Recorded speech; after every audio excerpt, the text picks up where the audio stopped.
Olá, meu nome é Tiago Oliveira, sou professor do Colégio Pedro II e a minha palestra será Realismo Científico e o Problema da Referência dos Termos Teóricos. Esse nome, para começo de conversa, é um nome que pode enganar um pouco essa palestra. Tá? Eu não gostaria de deixar ninguém enganado em relação a ele. Eu tenho um objetivo muito mais limitado do que propriamente falar em termos gerais do realismo científico e o problema da referência dos termos teóricos. Tá? Então, para contextualizar, eu gostaria de recomendar duas leituras que podem ser feitas depois dessa palestra, obviamente, em outro momento. São duas publicações minhas, uma de 2017 e outra de 2019, em que basicamente eu delineio o tipo de realismo científico que eu tenho em mente, tá? E as razões para isso, certo? Então, esses dois artigos, eles mais ou menos delimitam o tipo de realismo que eu tenho em mente aqui. Obviamente eu não vou falar de todos, certo? Então, ainda para fins de contextualização, o realismo científico ele tem três componentes, né? Três comprometimentos. Há um componente metafísico, e esse componente metafísico diz respeito à existência de uma realidade para além das nossas intencionalidades, para além das nossas ideias, pensamentos, das nossas crenças. Então, essa realidade seria independente das nossas crenças e indiferente a elas, certo? Esse seria o componente metafísico. Há um componente epistêmico também, em que nós supomos, né, no debate do realismo científico, nós supomos que as nossas melhores teorias descrevem, pelo menos aproximadamente, né, com precisão, a realidade, tanto nos seus aspectos observáveis quanto nos inobserváveis. Nessa palestra especificamente, eu vou prestar um pouco mais atenção ao componente semântico, que é exatamente esse. Tem dois elementos nesse componente semântico: o elemento que a gente vai chamar dos enunciados científicos e o elemento dos termos teóricos. Do ponto de vista dos enunciados científicos, os realistas estão comprometidos com a ideia de que esses enunciados são verdadeiros ou falsos, dependendo de quanto eles são capazes de descrever corretamente essa realidade, ou com precisão essa realidade. Já os termos teóricos, eles seriam ou genuinamente referentes, ou eles falhariam nessa tarefa de referir-se a algo, né, na realidade. Então é justamente esse problema, né, essas questões aqui que estão em jogo quando a gente está falando de uma teoria da referência, certo? Especificamente, pelo menos nessa minha palestra, eu vou prestar um pouco mais de atenção nesse elemento dos termos teóricos. Por quê? Porque o realismo que eu defendi no doutorado e essa pesquisa que é de pós-doutorado, que eu estou apresentando, ela já assume, de uma certa maneira, um lado. Né? O meu doutorado foi em cima do realismo experimental, que é uma espécie de herdeiro do realismo de entidades. Eu vou explicar um pouco mais sobre isso adiante, mas só para poder já antecipar o que eu tenho mais preocupação nessa palestra em relação aos termos teóricos, certo? Bom, então qual que é o meu objetivo aqui? Primeiro, apresentar as razões pelas quais as teorias da referência mais comuns não são capazes de suprir o realismo delineado nos artigos que eu já citei anteriormente. Algo na linha do Chakravarti, tá? Que eu também vou expor logo adiante. 2. Apresentar algumas características de uma teoria da referência que uma teoria da referência precisa ter para ser útil ao realismo que eu delineei, né? Esse realismo que eu coloquei aqui como prioritário, né, para essa reflexão, para esse debate. E 3, analisar algumas tentativas como mais ou menos promissoras para lidar com os termos que se tornam obsoletos ou cujos referentes têm características revisadas na dinâmica do conhecimento científico ao longo da história. Então, basicamente é isso. Eu tenho esse problema da dinâmica científica, né, da eliminação de termos e teorias.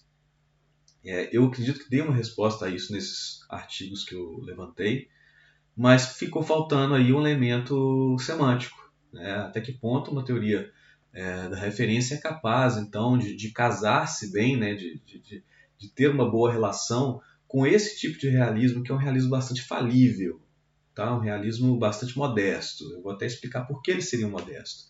Mas isso é uma característica boa, né? Porque isso torna esse realismo um pouco mais forte, no sentido, um pouco mais robusto, no sentido das críticas. Essas críticas, principalmente essas que vêm da história da ciência, do fato de que a ciência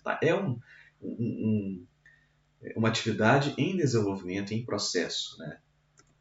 Bom, então, só para poder também ainda situar, isso não faz parte exatamente do que eu quero trabalhar aqui. Tem dois livros do Chakravarti em que ele apresenta o que hoje nós podemos chamar de realismo disposicional. Então, também para resumir, eu tirei essa figura, essa imagem do primeiro livro citado, no universo de propriedades atribuídas pelas teorias às entidades, aquelas entidades que são de fato aquelas que estão em jogo quando se fala de realismo científico, são aquelas entidades inobserváveis, certo? Aquelas para as quais a gente tem talvez menos garantia do que aquelas que nós observamos a olho nu.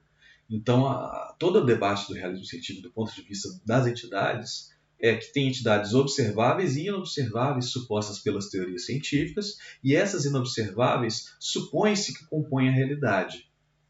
E que razões nós temos para isso é justamente o debate. O realista vai afirmar que nós temos boas razões para assumir algumas dessas entidades, e o antirrealista vai assumir que nós não temos boas razões ou razões suficientes para alegar que temos conhecimento disso. Então, essa versão de realismo deflacionado aqui, eu vou chamar esse realismo disposicional, eu vou chamar de uma versão epistêmica, tá? Epistêmica porque falível. Ela não é exatamente a versão do Ian Hacking ou da Nancy Cartwright, mas é, de uma certa maneira, baseada neles, certo? E suplementada por outros dois autores, que são Maurício Soares e Matthias Egg.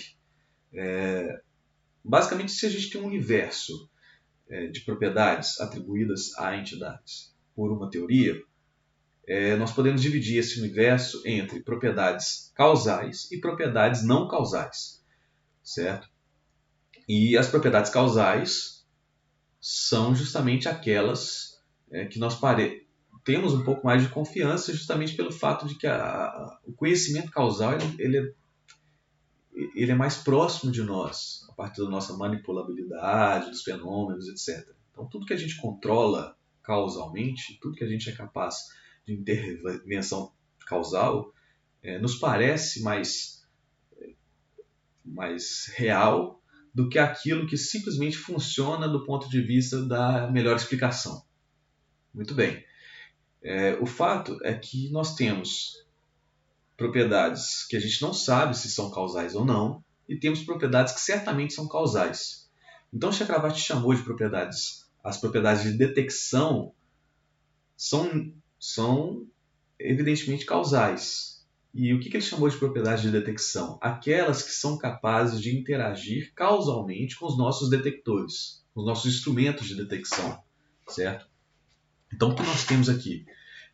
Essas propriedades para as quais a gente tem, de fato, contato causal através dos nossos detectores, dos instrumentos, nós somos capazes de modificar as propriedades, etc. Eles fazem parte desse conjunto, né, de propriedades causais, mas são aquelas que nós temos alguma garantia muito boa de que são propriedades causais. E há algumas propriedades que ele chamou de propriedades auxiliares, que são propriedades cujo status a gente ainda não conhece do ponto de vista epistêmico. Nós não sabemos ainda se essas entidades vão se revelar, se essas propriedades auxiliares vão se revelar causais ou se vão continuar nesse limbo, né, em que nós não sabemos exatamente o que são essas propriedades. A ideia do Chakravarti é interessante porque ela permite se explicar a permanência de determinadas entidades, como átomos, elétrons, mesmo com modelos muito díspares, muito diferentes, modelos que descrevem de modo muito diferente a mesma entidade, certo? Então, como é que eu posso explicar a permanência de um termo como átomo e explicar a saída ou a consideração de que flogisto, éter, calórico sejam simplesmente consideradas entidades ficcionais. O que permite esse entendimento?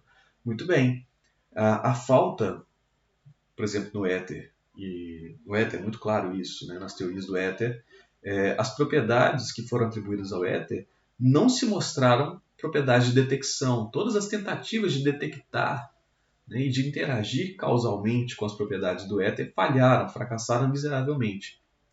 Isso faz com que as propriedades do éter sejam, caso o éter fosse mantido, né, ainda em outro arranjo teórico, permanecesse como propriedades auxiliares. Mas o fato é que uma teoria rival apareceu e não foi necessário mais o éter, e ele foi eliminado. E o que acontece com o flogisto? A existência de uma teoria rival, que é a teoria do oxigênio, ela tira também a garantia causal, né, do flogisto e, portanto, coloca o flogisto ainda naquele limbo do não sabemos se aquilo é real. Assim como outras em relação à equação empírica. Então é possível explicar a permanência de certas propriedades e a ausência de outras propriedades. É interessante que, por exemplo, no caso do flogisto, que a gente ainda vai voltar nessa palestra, várias propriedades do chamado ar deflogisticado, da teoria do Priestley, elas serão redistribuídas para o oxigênio. E por que essas propriedades serão redistribuídas? Porque eram propriedades de detecção. Eram propriedades com as quais era possível interagir causalmente. Certo? Então isso seria uma explicação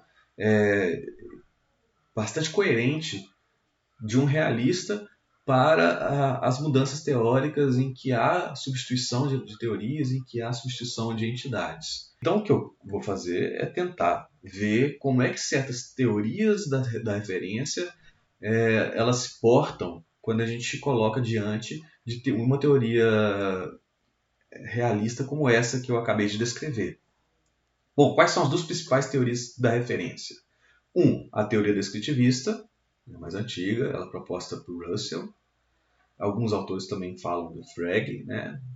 Frege também estaria por trás da teoria descritivista, mas eu vou citar apenas o Russell aqui por razões de que me parece que alguns elementos da teoria do Frege elas vão reaparecer na teoria causal. Eu não vou entrar em qualquer polêmica nesse sentido, não vou me comprometer nesse sentido, porque meu objetivo é um pouco mais modesto, tá? Meu objetivo é simplesmente ver até que ponto uma teoria da referência ela é capaz de dar conta das questões que o realista coloca aqui, ela é capaz de explicar como é que um termo se refere, e principalmente esses termos para entidades inobserváveis, que é o problema central do realismo científico, certo? Ou pelo menos nessa vertente que a gente está colocando aqui, nessa vertente disposicional.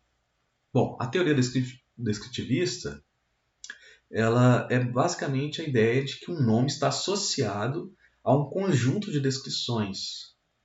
Ou seja, havendo um elemento na realidade, um objeto na realidade, para o qual aquelas descrições são todas verdadeiras, então aquele conjunto ele é atribuído aquele conjunto de descrições é atribuído àquele objeto, e esse nome, então, que na verdade não passa de uma abreviação para todas essas descrições, né, essa lista exaustiva de descrições, esse nome se refere, então, tem uma referência genuína, quando há um elemento que satisfaz essas descrições.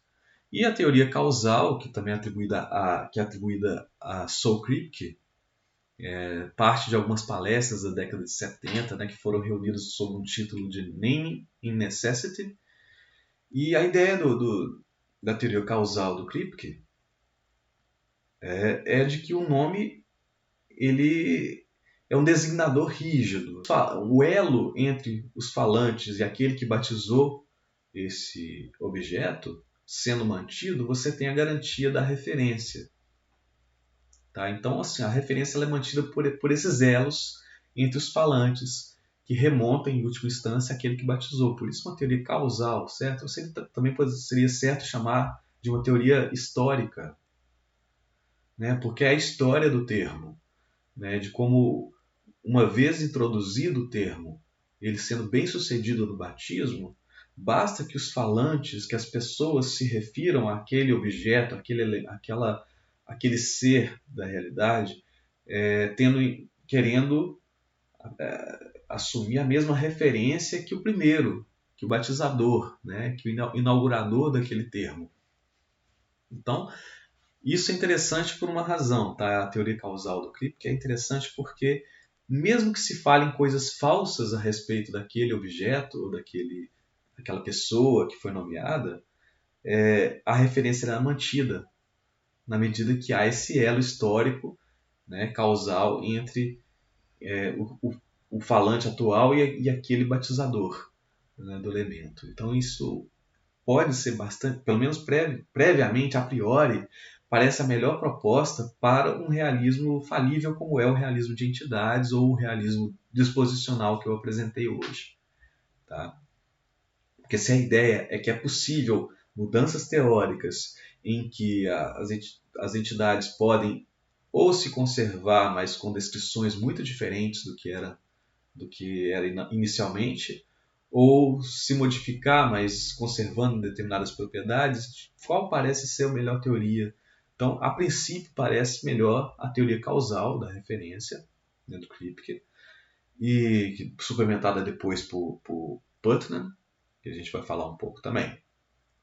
Bom, sobre a teoria causal da referência, eu separei aqui uma breve citação de outro livro, não do Name Necessity, mas de Reference and Existence, que também é um conjunto de palestras em que o Kripke resolve falar um pouco sobre entidades ficcionais.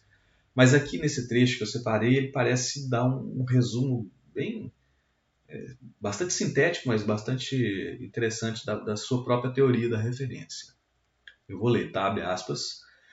Alguém inicialmente batiza o objeto escolhendo-o, talvez ao apontá-lo, ou talvez por suas propriedades, ou talvez por algum outro dispositivo. Então, falantes desejam apenas preservar a referência do nome. E como o nome é passado de vínculo para vínculo, se uma pessoa deseja usá-lo do mesmo modo como ela o ouviu, ela o usa com a mesma referência, tal qual o falante do qual ela o ouviu. O nome se espalha por toda a comunidade e atravessa a história com apenas a referência preservada. Toda sorte de mitos podem surgir sobre o objeto que não são realmente verdadeiros sobre ele. Pode até mesmo vir a ser o caso de que grande parte, ou talvez tudo, daquilo em que se acreditava unicamente para identificar o objeto, de fato fale em se aplicar a ele. Bem, a teoria descritivista ela parece falha, pelo menos para essa forma de realismo científico que a gente tem colocado, porque ela parece não lidar muito bem com as mudanças substanciais na descrição das entidades inobserváveis. Se muda a descrição, nós estamos falando do mesmo objeto ou não? Se nós estamos falando de átomo, mas o átomo de Rutherford, de Bohr e de Thomson são descritos de maneira muito diferente. Então, se a gente assumir uma teoria descritivista, não parece que nós não estamos falando do mesmo objeto? Enquanto numa teoria causal isso seria possível. É possível dizer que, olha, aqueles mesmos objetos que o Thomson, que o Rutherford se referiam como átomos, são a mesma coisa que o Bohr se refere como átomos, embora o que eles têm, o modelo que eles apresentam, são bastante diferentes entre si. Então, a teoria causal da referência é uma proposta atenta para com a história do uso de um nome pelos falantes, e por essa razão parece uma boa proposta, certo? Existe um problema, entretanto, em assumir a teoria causal como a melhor proposta, como a melhor teoria para os nossos propósitos. É o fato de que, quando a gente está falando aqui de entidades teóricas, nós estamos lidando com tipos naturais ou com classes de objetos, e não necessariamente com nomes próprios para um indivíduo. Então, claro que para um indivíduo é muito fácil. Você marcou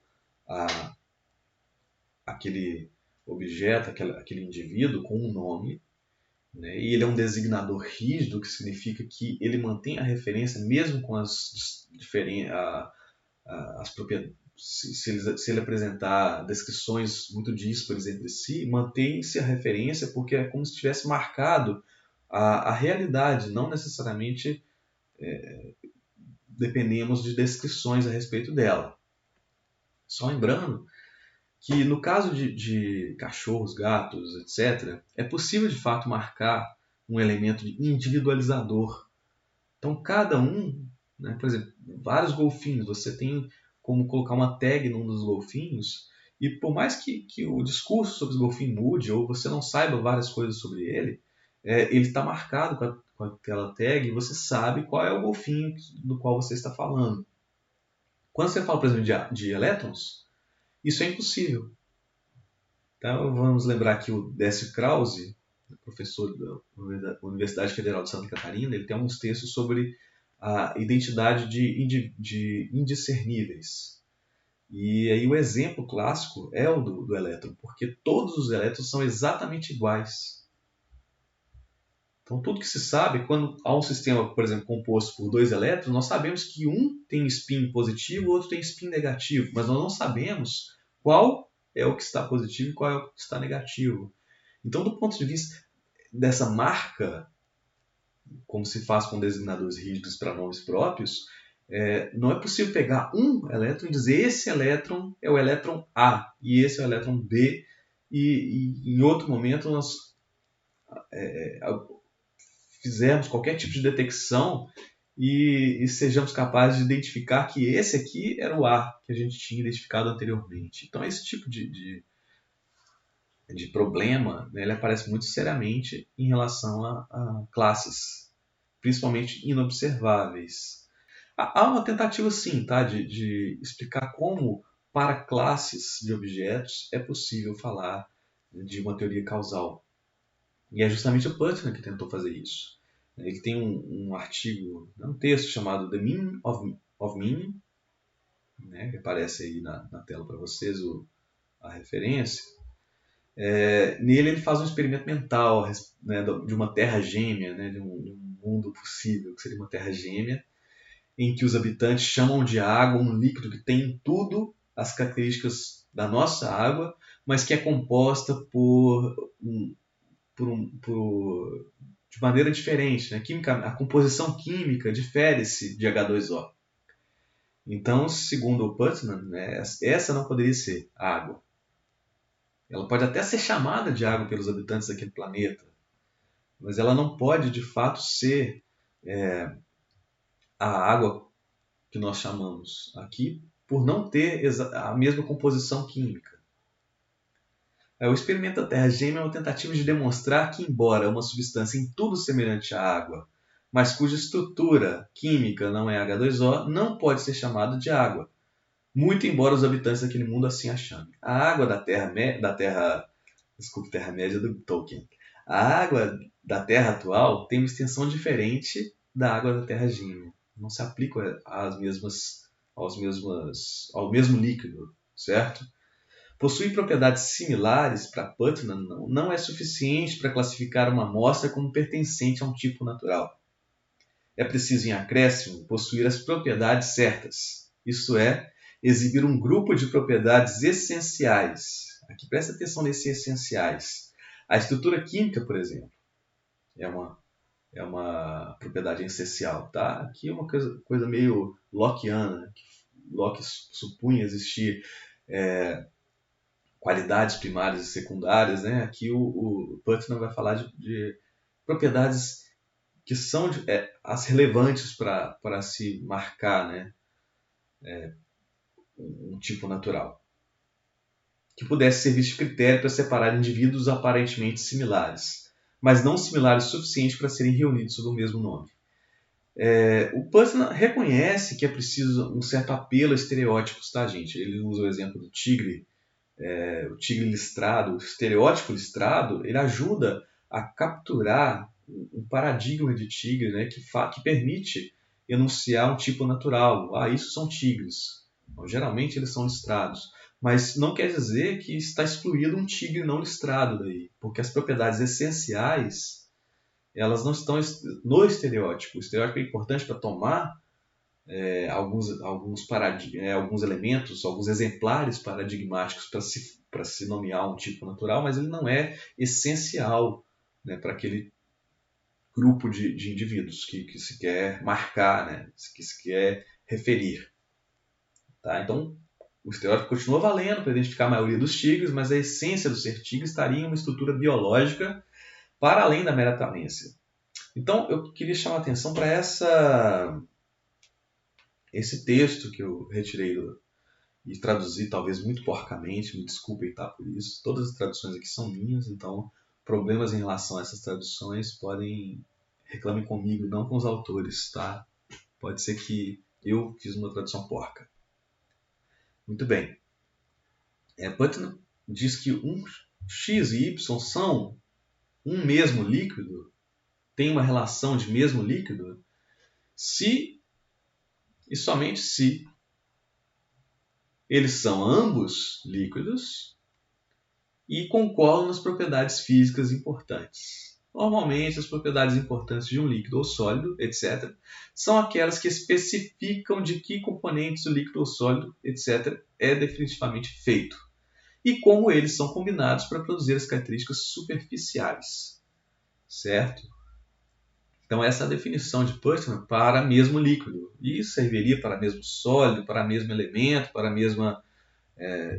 A questão é essa, o ouro ele tem certas características que são aparentes, a cor, né, a aparência, o brilho, que podem ser mimetizados por outras substâncias, outros minérios, e que não necessariamente tornam esses minérios ouro. Né? Então, é muito mais fácil definir ouro a partir da ideia de um número atômico, ainda que as propriedades aparentes sejam diferentes.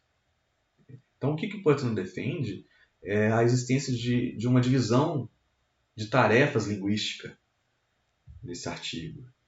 Algumas pessoas são especialistas, essas pessoas estão incumbidas de definir o escopo, a extensão de um termo e definir as condições para que um elemento pertença a esse grupo ou não, né? A esse termo, a extensão desse termo ou não, a esse conjunto, né, dos elementos que pertencem, que respondem àquele nome. Então, o conjunto de todos os metais, o conjunto de todos os líquidos que possuem a estrutura H2O, a estrutura química H2O, é água. Responde, então, pelo nome água.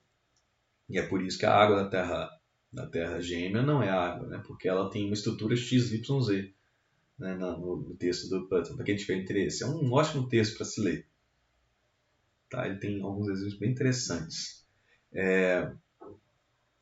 Então, a vantagem, determinar o que está incluído ou excluído de um tipo natural era uma tarefa especializada para Putnam, embora todos possamos nos referir às mesmas coisas que os especialistas. Então, aqui é que nós temos uma vantagem inicial das teorias de Putnam e de Kripke, que, havendo aqueles que batizam ou rebatizam e aqueles que tomam os termos emprestados, pode-se separar dois elementos, que é os domínios próprios da metafísica e da epistemologia.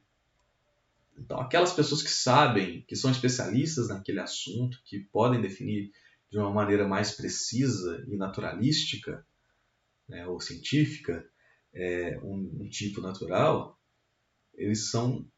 a eles é atribuída a tarefa de definição, né, de batismo. E nós outros leigos em determinados assuntos, nós podemos utilizar a mesma referência que eles, tomando emprestado esses termos e supondo que estamos nos referindo à mesma, e colocando que nós estamos referindo ao mesmo que eles, né, na nossa maneira de falar. Então isso garante aquele elo, né, de falantes entre nós e os especialistas. Eu, não sabendo nada de física quântica, eu posso me referir a elétrons porque eu uso esse termo no mesmo sentido que os especialistas usam esse termo. Então, não somente no mesmo sentido, mas tendo em mente a mesma referência, né? Aquele objeto lá. Tá? Então, tudo que sabemos do objeto pode não esgotar tudo que o objeto é. E acho esse ponto essencial para se pensar a teoria causal como importante. Talvez não sejamos capazes de definir de uma vez tudo que o objeto é, mas nós temos ali em mente, ou nós temos em vista, uma referência, um referente, né? Alguma coisa da realidade ali, que a gente quer capturar com nossos termos, certo? Então, basta que a gente queira se referir à mesma coisa, ainda que os discursos possam mudar em relação a isso.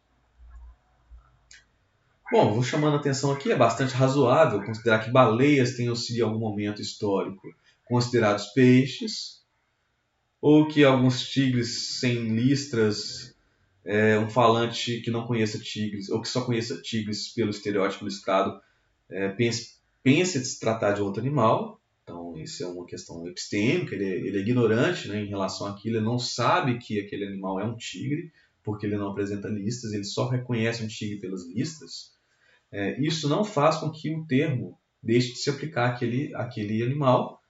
E as baleias, por exemplo, ainda que não sejam peixes, todas as baleias respondem pelo termo baleia. Então, o termo baleia ele abrange a extensão de todas as baleias, ainda que elas não sejam peixes, ainda que a gente erre em relação à natureza essencial daqueles animais, a gente pode ainda assim nos referir corretamente a eles, certo? Muito bem. Existe outro problema também relativo a assumir uma teoria causal da referência sem qualquer tipo de qualificação melhor em relação ao realismo científico, ou em relação a tipos naturais em geral, que é o problema do qua.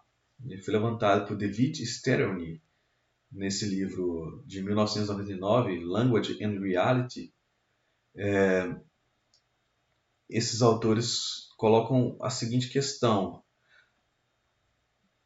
deve haver algo sobre o estado mental do fixador do termo que faça ser o caso de que o nome é fixado na causa da experiência perceptual qua objeto total, ou enquanto objeto total. E só abrindo parênteses, eles querem dizer com isso que quando eu estou fixando um termo, eu, na verdade, só tenho acesso a partes, a aspectos, e não à totalidade do objeto que está ali diante de mim. Então, eu penso nele enquanto objeto, enquanto membro de alguma categoria, bom, eu tenho isso em mente quando eu fixo o objeto. Deve haver algo no estado mental que me permita falar do objeto como um todo, mesmo que eu não tenha acesso ao objeto como um todo. É isso que eles estão dizendo. Continuando a leitura. Não ajuda a dizer que é a intenção do fixador que faz com que seja assim. Em virtude do que a intenção fixa em todo o objeto? Parece que o fixador precisa, em algum nível, pensar sobre a causa de sua experiência sob algum termo categorial geral, como animal ou objeto material. Então, claro que quando eu nomeio meu animal de estimação, minha cachorrinha, chama-se Charlotte. Eu penso nela como um cachorro, né? Então eu coloco sim alguma coisa de descrição eu emprego alguma descrição nesse batismo. Né?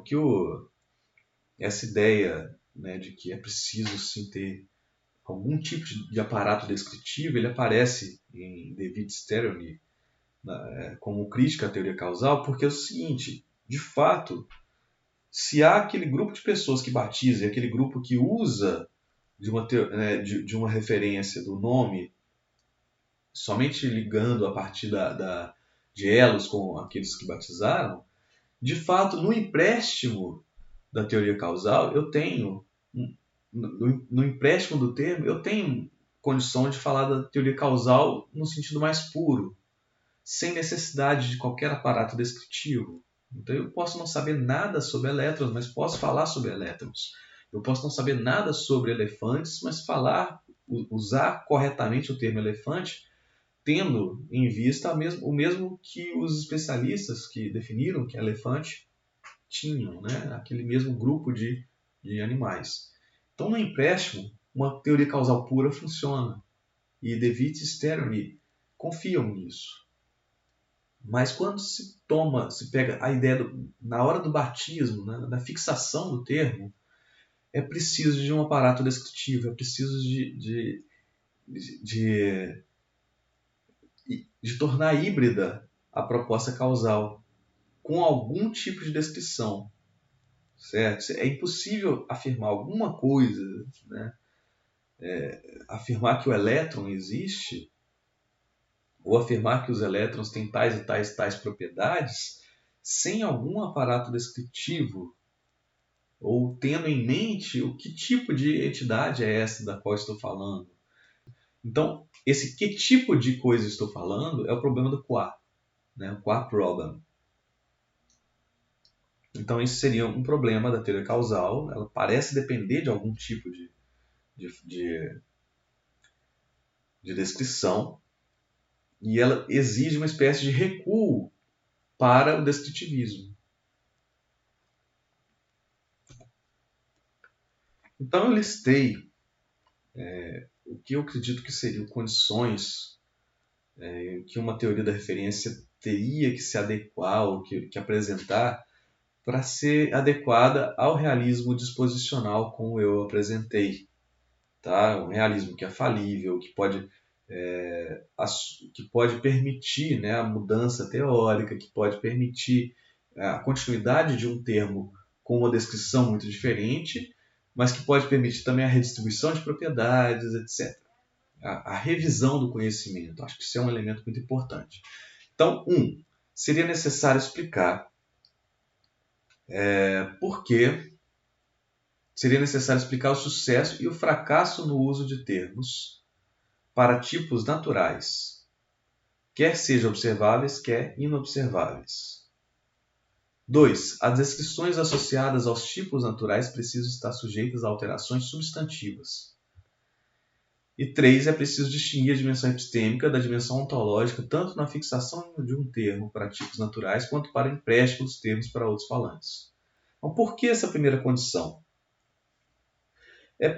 Como o realismo científico assume que conhecemos aproximadamente a realidade inobservável através da ciência, tanto quanto conhecemos o observável, não seria admissível uma teoria ad hoc apenas para o inobservável ou apenas para os tipos naturais observáveis. Aqui, um aparato descritivo é imperioso, pois tipos naturais dependem de descrições que minimamente apontem para as propriedades essenciais que fazem os elementos nomeados pertencerem a um certo tipo natural ou outro. 2. Por que as descrições precisam estar sujeitas a alterações substantivas? Porque é preciso explicar a continuidade dos termos. Um termo como átomo, mesmo quando os objetos referidos não são mais compreendidos como indivisíveis, permanece aí. Ou quando os físicos adotam novos modelos e as teorias que determinam as propriedades essenciais de um átomo mudam, a gente tem também que, e o termo continua preservado, é preciso explicar essa preservação desse termo, certo? No 2, esse ponto 2, então, é de que há descrições que são revisadas e às vezes substantivamente revisadas, né, ao longo da história, e é preciso explicar isso. Nesse ponto, talvez uma teoria simplesmente descritivista ela falhe, porque ela supõe que as descrições têm que ser verdadeiras do objeto, né, e a gente talvez está mais preocupado aqui com os termos teóricos serem referentes ou não, e não com a verdade das teorias, certo? Esse é um problema que aparece também no realismo de entidades e para o qual a gente tem uma resposta nesse realismo disposicional com os elementos já elencados anteriormente. E 3. É preciso distinguir a dimensão epistêmica da dimensão ontológica, porque é um requisito fundamental, gente, para o realismo científico que a gente está querendo defender aqui. Ao tratar o realismo como epistemologia, nós assumimos aquelas 3 condições, né, não redundância, modo material de inferência e adequação empírica, que essas três condições estando presentes, elas dão mais garantia para as inferências feitas, né? Elas dão garantia causal. Então, a garantia causal, ela me dá as melhores razões para assumir que uma entidade existe, ou que aquelas propriedades são, de fato, causais, né? E elas permaneceriam num rearranjo futuro, tá? Mas isso é diferente do objeto existir ou não. Então, essa diferenciação entre epistemologia e ontologia é importante porque, em muitos casos, existe um desconhecimento. É o que a gente vai falar um pouco mais para frente, né, de algum problema relativo à teoria causal. Eu não saberia dizer até onde uma teoria híbrida conseguiria chegar. É uma teoria que permitisse algum aparato descritivo, mas que fosse substantivamente uma teoria causal da referência. O David e Sterling não apresentam essa teoria. Eles até fazem uma alusão a uma volta a Locke, tá? Mas eu não encontrei neles, ou no texto deles, algum tipo de solução para esse problema que eu me coloquei aqui. O que eu sugiro inicialmente é que nomes de indivíduos, você pode manter a ideia de designadores rígidos, a própria noção de essencialismo, né, que é decorrente daí, para indivíduos. Mas quando nós falamos de tipos naturais, os nomes para tipos naturais, é preciso manter uma certa reserva, porque enquanto a gente pode, de fato, marcar um indivíduo com um nome, quando a gente fala de classes ou de tipos naturais, a definição do que é esse tipo natural ela pode estar sujeita à revisão. É um pouco diferente da noção do indivíduo. Mesmo que a gente fale um monte de coisas falsas a respeito do indivíduo, a gente está falando do indivíduo, né? Agora, quando a gente fala de uma classe ou de um tipo natural, é um pouco mais complicado. Então, eu sugiro inicialmente pensar que, em relação a tipos naturais, o que nós temos são designadores semi-rígidos. O que seria isso? Eles funcionam como designadores rígidos na maior parte do tempo, mas eles estão sujeitos à revisão. Então, eles não são rígidos, né? Eles vão ter que ser um pouco mais flexíveis em relação a nomes para indivíduos. Quando eu colocando a sugestão prévia, porque depois a gente vai debater um pouquinho essas ideias, tá? E pode ser necessária uma decisão sobre inclusão ou exclusão futura. Porque o que acontece? Se há uma divisão de tarefas entre os falantes, né, uma divisão linguística, nesse caso, é possível que os especialistas tenham que, em algum momento, tomar uma decisão sobre incluir ou excluir determinado exemplar num grupo, o qual já se conhece ou não, né? ou quando ele quer fundar esse nome. O trabalho taxonômico é dinâmico. E embora os agrupamentos em tipos naturais não sejam feitos sem algum critério, por exemplo, estrutura química idêntica, semelhança genética, similaridade de propriedades, etc. A ideia de que a referência a tipos naturais precise acessar a essência de um tipo parece ser uma exigência exagerada do ponto de vista epistemológico. Embora desejável metafisicamente, de fato, o desejável é que o grupo que é responsável então pela demarcação de um tipo natural seja capaz de acessar a essência. Mas e se isso não for possível? Ou nós deixaremos de usar o termo? Então, sim, é metafisicamente desejável, mas talvez não seja epistemicamente possível. A estrutura química ou biológica ou qualquer outra definição naturalista que pode ajudar a encontrar contornos mais bem delimitados de que outro modo ficariam bastante vagos, e o Putnam mesmo diz sobre a diferença entre homo e faia. Leigos como eles não conseguem, e eu também não faço ideia da diferença entre homo e faia, mas os especialistas sabem, né? Aquilo que definiria um como homo e outro como faia, e não como um e o mesmo tipo, né, ali. Mas é preciso deixar o caminho aberto aqui para a incorporação de novos exemplares não descobertos ao conjunto já conhecido. de modo a permitir ampliações, subdivisões e reordenamentos. E também seria importante guardar uma certa cautela com o essencialismo, porque pode ser que, quando nós dizemos A é B, que isso não seja uma bicondicional. Tá? Pode ser apenas uma condicional. Eu vou explicar um pouco isso mais adiante. O realismo disposicional trata de propriedades que tendem a conservar-se em mudanças científicas futuras. Tais propriedades materiais, causais, são boas candidatas a compor o que é exigido para nomear um tipo natural, mas a naturalização do essencialismo parece exigir uma estrutura imutável, seja ela físico, química ou biológica. Algo que não pode ser assegurado por uma proposta falível como a do realismo até aqui caracterizado. Obviamente, se houver uma natureza intrínseca essencial a um tipo natural tal como a água, a taxonomização tenderá a identificar o tipo com tal estrutura. E não é minha intenção propor aqui qualquer lógica que recuse o princípio da identidade, tá, gente? Eu acho que, de fato, se a água é idêntica ao H2O, então é necessariamente H2O. A questão é saber se a água é tão somente H2O ou se há mais substâncias que poderiam figurar como extensão do termo água. E para deixar isso mais claro, seria interessante mostrar que a atividade de taxonomizar ela pode ser repensada em algum momento, com a inclusão e exclusão de exemplares. Um caso típico é do ácido. O ácido é um tipo natural, mas o ácido sulfúrico também é um tipo natural. Da mesma forma, vaca, a fêmea adulta do gênero Bos, é um tipo natural. E por essa razão, eu posso pensar que a espécie do gênero Bos é também um gênero natural. Essas são palavras do Shanyin Li, Natural Kinds, Direct Reference, Realism and Impossibility of Necessary A Posteriori Truth. É uma crítica ao a posteriori que ele está levantando.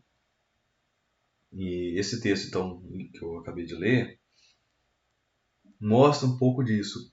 Nós temos classes e classes de classes, e todos são tipos naturais.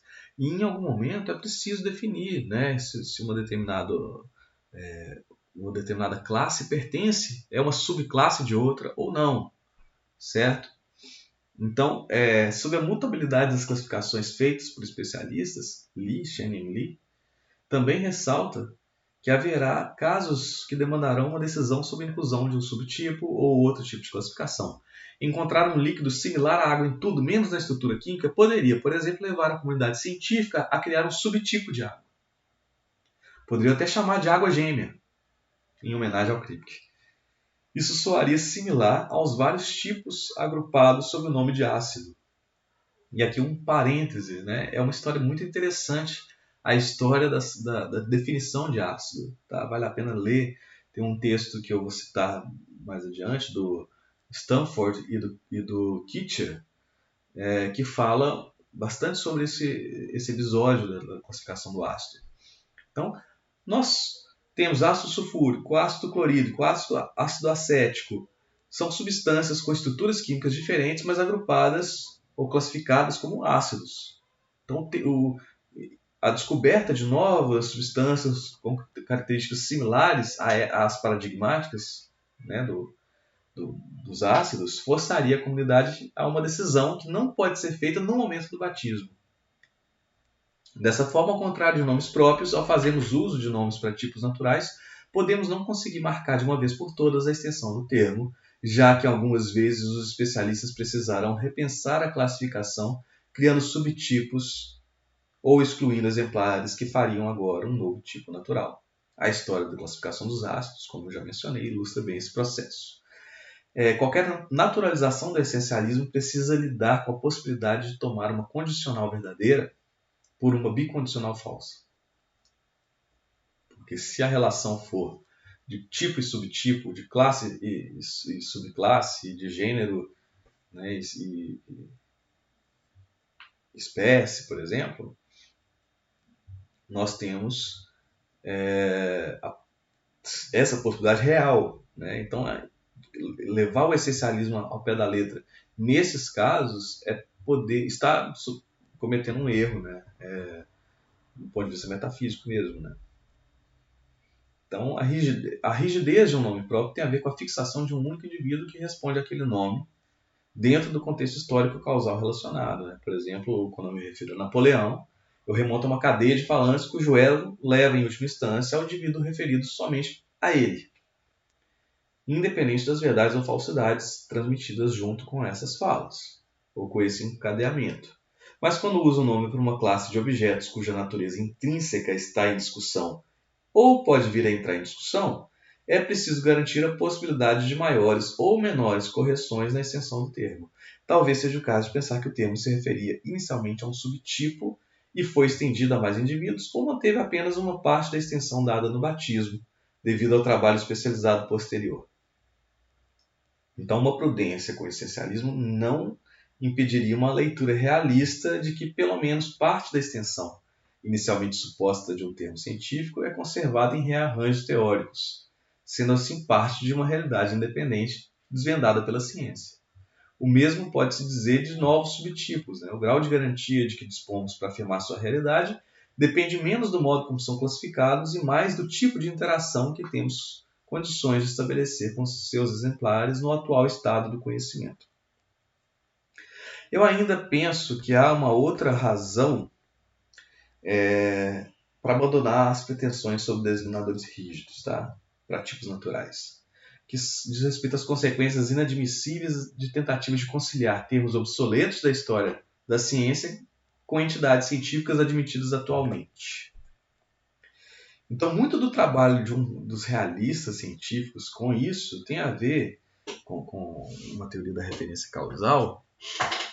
Elas têm a ver com uma necessidade de ligar, né, as reivindicações semânticas do realismo científico com o ideal epistêmico de convergência de teorias cada vez mais verdadeiras, cada vez mais próximas da verdade. Então, para o realista científico, que é muito cioso desse convergentismo, é preciso escapar de duas tentações que se apresentam, né, absolutamente para ele. A primeira tentação é de que os termos superados sejam idênticos, ou ao menos coextensivos, a termos da ciência atual. Um exemplo é o tentar identificar ar deflogistificado com oxigênio. Isso é uma tentação para o realista, porque isso tornaria a vida do realista bem mais fácil, dizer, não, só mudou o nome, mas é a mesma coisa, certo? Então, é muito mais uma questão linguística. O problema aí, no caso, seria simplesmente a mudança da nomenclatura e não propriamente de erro, ou que a ciência não está convergindo, que está sendo acometido de incomensurabilidades, né, que não podem ser reduzidas a um progresso. Muito bem. Ou a outra tentação é simplesmente assumir que esses termos são absolutamente não referentes, né? A tentativa de fazer um caminho no meio, nesse caso, esbarra. O primeiro caso, né, quando a gente tenta colocar a identidade entre ar deflogistificado e oxigênio, dois termos que não são idênticos, né, e tenta identificá-los, é que a gente vai esbarrar na falsidade da teoria que atribuiu, que foi substituída, né, que caiu por terra. Quando a gente fala de ar deflogistificado, a gente está falando um ar do qual foi retirado uma substância chamada flogisto, um elemento chamado flogisto, e que não é real, que não existe. Então, se não existe o flogisto, o que seria o ar deflogistificado? Né? Deflogistificado não teria muito sentido. Né? Uma teoria que se refere a isso não faz sentido, ela é falsa. E como é que a gente lida com essa falsidade, né? Quando a gente tenta identificar dois termos que não são exatamente idênticos, porque vêm de teorias diferentes, com descrições diferentes, e que não sabemos se e em que medida eles se referem à mesma coisa. E aí, o segundo problema é mais difícil defender o realismo contra a meta-indução pessimista, né? Já que não haveria convergência. Né? Mudanças teóricas muda-se, inclusive, o que se supõe ser a realidade, e nós não temos qualquer tipo de de convergência das teorias mais antigas para as atuais, no sentido de estarmos mais próximos da verdade. Então isso seria também um problema para realistas científicos.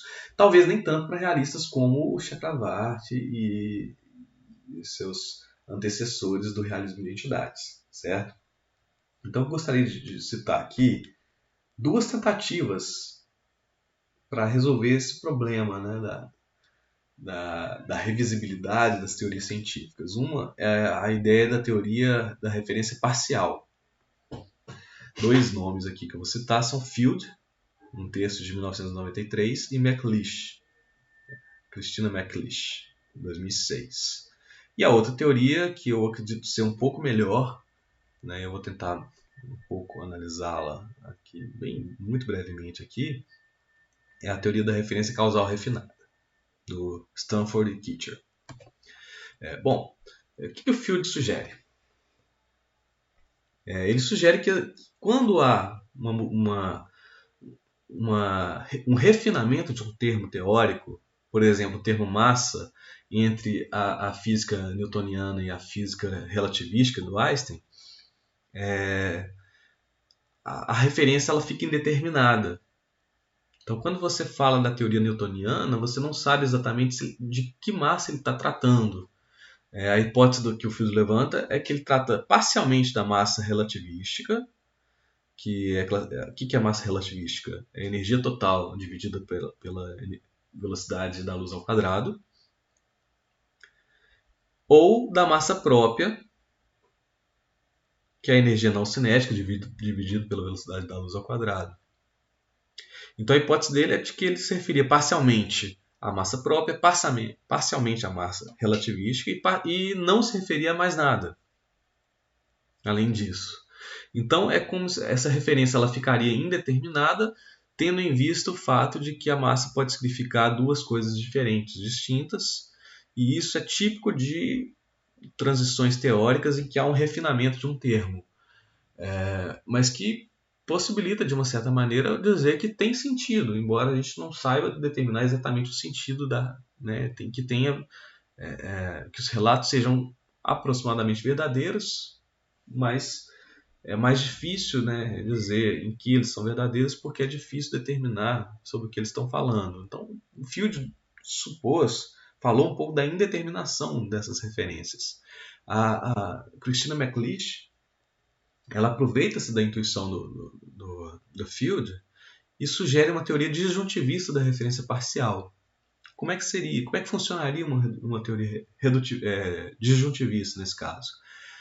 Você tem, por exemplo, várias afirmações que compõem a teoria do flogisto, né? Aqui ele pegou o exemplo do flogisto. Então, uma teoria que vai definir que o ar deflogistificado é obtido pela remoção do flogisto de uma amostra de ar, e uma proposição 2. O ar deflogistificado acelera o processo de combustão. Claro que sendo uma teoria que é uma conjunção de vários enunciados como esses, a conjunção é falsa, já que essa premissa 1 é falsa. Então basta um elemento de uma conjunção para ser falso para que a conjunção toda seja falsificada, certo?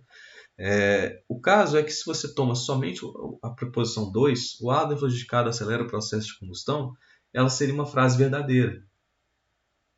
O que torna a frase, o conjunto, né, a teoria toda falsa, é a primeira frase, né, porque ela supõe que exista algo como o flogisto que não existe, e que isso que não existe pode ser retirado, né, do ar de modo a produzir uma outra substância, né, e que, enfim, esses termos sendo utilizados nesse sentido não fazem sentido, não tem como tornar uma proposição como essa verdadeira.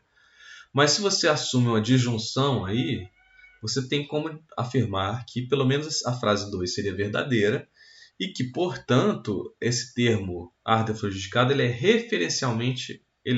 é parcialmente referente, certo? Bom, a ideia é basicamente essa, você poder apontar para alguns enunciados como verdadeiros, ainda que o conjunto da teoria seja falsa.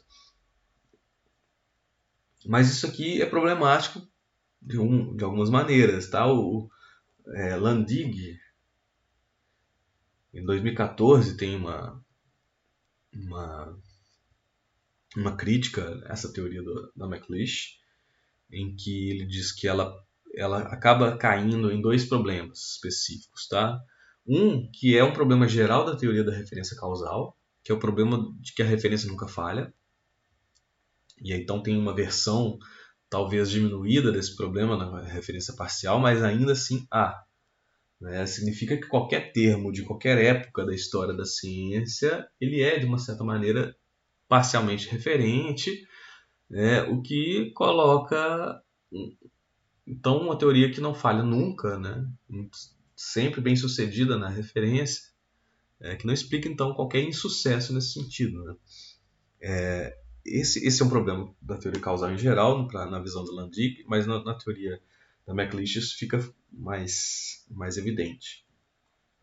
E o segundo problema é que, supondo então que a gente está falando de uma teoria causal da referência, né, identificar A deflogiticado com oxigênio nos prepara para ouvir verdades necessárias. Lembrando, né, se um termo é um designador rígido, então se a água é H2O, a água é necessariamente H2O. Isso faz parte né, dessa dimensão aí da teoria causal, se aplicar uma verdade necessária. E ficaria muito estranho dizer que ar deflugidificado é necessariamente oxigênio. Porque nesse caso nós podemos continuar falando de ar deflugidificado como se fosse oxigênio e vice-versa, o que não é o caso, ou pelo menos que não se aplica ao modo como a ciência faz hoje. A mim, particularmente, parece que essa insistência em designadores rígidos, nessa proposta muito essencialista, é devido a uma concepção de realismo científico muito dependente da versão semântica, e que não é o caso do realismo que eu estou tentando defender aqui, né? Pelo menos de uma versão da ideia de enunciados verdadeiros. Né? Isso é muito próprio do realismo de teorias, e não do realismo de entidades. Tá? E que me parece ser mais promissora mesmo é a proposta do Stanford e do Kitcher. Eles têm o que eles chamaram de teoria da referência causal refinada. Nesse artigo que eu disse anteriormente, em que eles trabalham a história, né, da classificação dos ácidos, que é muito interessante se ler nesse sentido. Eles têm uma proposta aberta, uma proposta que permite uma revisão. Então, isso me pareceu um pouco mais adequado, tá? Um termo para um tipo natural é associado com A, uma variedade de exemplares, B, uma variedade de contrastes, daqueles que não fazem parte, né, desse grupo, e C, uma sentença aberta, φ de x, na forma conjuntiva, φ1 de x, e φ2 de x, e etc., φn de x. Que x é φ1, tem a propriedade φ1, tem a propriedade φ2 e a propriedade φn, onde cada exemplar satisfaz a sentença aberta, né, φ de x. E cada contraste falha em satisfazer pelo menos uma das propriedades, né, ali apontadas. Cada um dos φs podem ser utilizados pelos membros da comunidade dentro da qual o termo natural é introduzido. O termo refere-se ao conjunto daquelas coisas possuindo a constituição inerente, que é um constituinte comum nas causas totais da presença de cada uma das φ-propriedades em cada um dos exemplares, o que é ausente em todos os contrastes. Então, esse refinamento causal da teoria defendida por Stanford e Kitcher acomoda a definição de ácido que eles mesmos levantaram nesse artigo. Ele acomoda também, a meu ver, aquela crítica, aquela ideia de Lee, anteriormente citada, de que novos exemplares podem ser acrescidos à extensão de um termo para tipos naturais ou que haja subdivisões futuras. Assim, uma sentença contendo uma conjunção de propriedades necessárias para classificar um tipo natural pode conter todos os subtipos, enquanto os subtipos terão sua própria conjunção que permita excluir exemplares de outros subtipos. O fato de ser uma sentença aberta, que me parece mais interessante aqui, é que permite adicionar na conjunção uma propriedade diferenciadora que impeça de incluir um indivíduo antes desconhecido e que agora os cientistas queiram manter fora desse grupo, manter como contraste. Ainda assim, parece-me que a definição proposta pode falhar, em casos em que o tipo natural é batizado sem que haja conhecimento suficiente das propriedades inerentes dos exemplares paradigmáticos, ou quando não há propriedades inerentes comuns a todos os exemplares tomados, configurando apenas algo que se assemelha ao que o Wittgenstein chamou de semelhanças familiares. Talvez isso não seja o caso do realismo científico por conta do tipo de objeto que o realismo tem em mente, né? Que é o problema do inobservável propriamente dito. Não, né? E nos inobserváveis, nesse caso, eles têm exatamente as mesmas propriedades, né? Pelo menos é assim no caso dos objetos quânticos. Então, quando está em jogo referência bem sucedida a tipos naturais inobserváveis, pode ser que essa definição, essa sugestão de teoria refinada, causal refinada, ela seja suficiente para dar conta. E já agora encaminhando para a conclusão, tá, gente? Agora o meu parecer final. Como fica a intuição realista de que o ar deflogistificado na realidade era nada mais do que oxigênio com um nome inadequado, retirado de uma teoria falsa? No meu entender, isso parece mais simples do que a tese da referência parcial sugere. Então, já aqui demarco que eu não acho que a referência parcial dá conta do problema. Tá? No meu entender, há um batismo mal sucedido, já que a teoria do Lavoisier, que substitui a teoria do flogisto, ela escolhe um novo nome. Então, isso é meio que tem alguma relação com a sorte. Tá? Né? Um termo ser bem sucedido tem algum elemento de sorte nisso. O que faz, por exemplo, com que o termo átomo tenha sido reaproveitado por teóricos que supõem que o átomo não é indivisível? O termo propriamente significa indivisível no grego, átomo, né, sem divisões. E por que adotar esse termo e não adotar outro? Talvez por falta de criatividade, enfim, ou por pensar que estão falando do mesmo objeto. É claro que Lavoisier poderia, por falta de uma maior imaginação, ele poderia ter utilizado o termo ar deflogistificado, assim como o termo átomo significa indivisível, o termo ar deflogistificado significa ar do qual foi retirado o flogisto, e o átomo é divisível, muito embora o termo diga o contrário, a etimologia diga o contrário, e nós não temos pudores em dizer que o termo átomo é referente, é genuinamente referencial a determinado tipo de objetos. Se o Lavoisier tivesse escolhido manter o termo ar deflogistificado, nós hoje estaríamos falando de ar deflogistificado no lugar de oxigênio.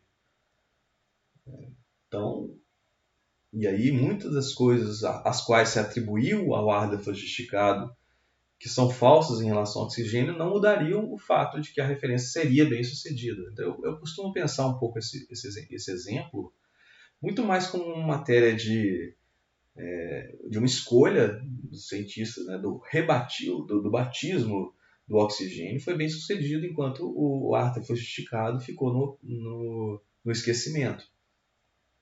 Mas há vários exemplos em que o que aconteceu foi exatamente isso, que o mesmo termo foi utilizado em sentidos muito diferentes, com modelos muito diferentes, certo? Então, os proponentes do novo modelo preferiam um termo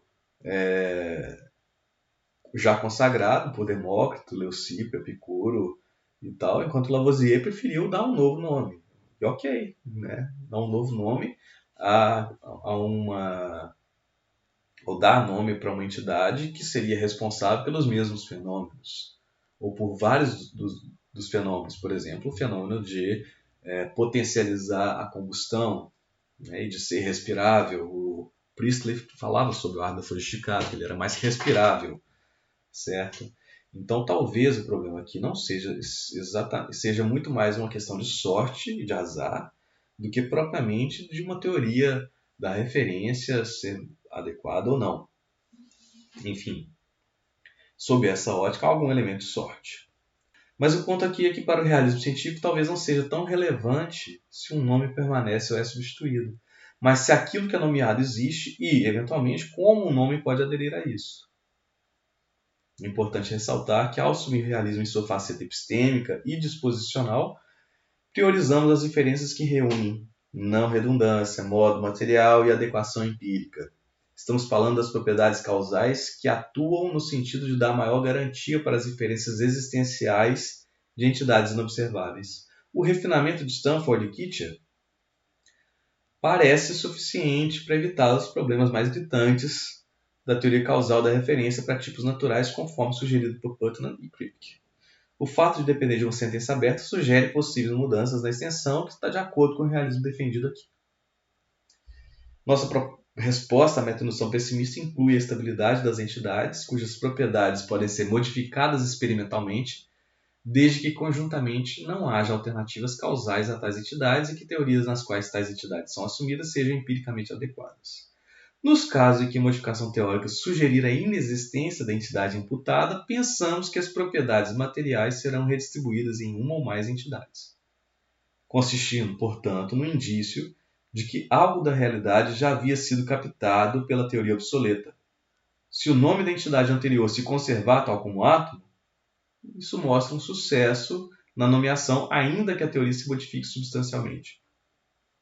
Se, tal como no caso do átomo sofisticado, houver um novo nome, que também pode indicar uma causa alternativa e ou uma teoria mais empiricamente adequada, estamos diante de um batismo mal sucedido, mas que em todo caso acertou nas propriedades materiais que agora estão presentes na referência do novo termo para a causa dos fenômenos de oxidação e combustão, a saber, oxigênio.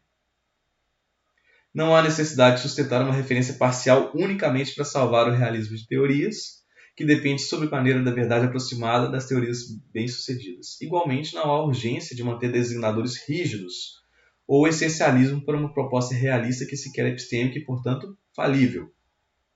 Basta uma teoria dos nomes para tipos naturais que explique a relativa estabilidade de certos tipos para inobserváveis e o fracasso de outros, independente do sucesso das teorias envolvidas. Se, todavia, houver uma essência capturada pelas teorias científicas, das quais dispomos atualmente, tanto melhor, né? Não há o menor problema em pensar que nós alcançamos uma definição total de um tipo natural. E aí a extensão fixada pelo nome de batismo, fixada de uma vez por todas em todos os mundos possíveis, né? Isso seria o ideal para a gente. Mas é uma condicional. Se conseguirmos, né, uma definição total, aí nós temos aí a essência. Enquanto o consequente depende do estágio do conhecimento científico, que não pode ser garantido para todos os termos que até hoje são usados para tipos naturais. E por isso eu acho importante uma ideia semelhante a essa de uma sentença aberta associada a tipos naturais. No mais, muito obrigado pela atenção. Estou aí agora disponível para as dúvidas, críticas, comentários. Um abraço, gente.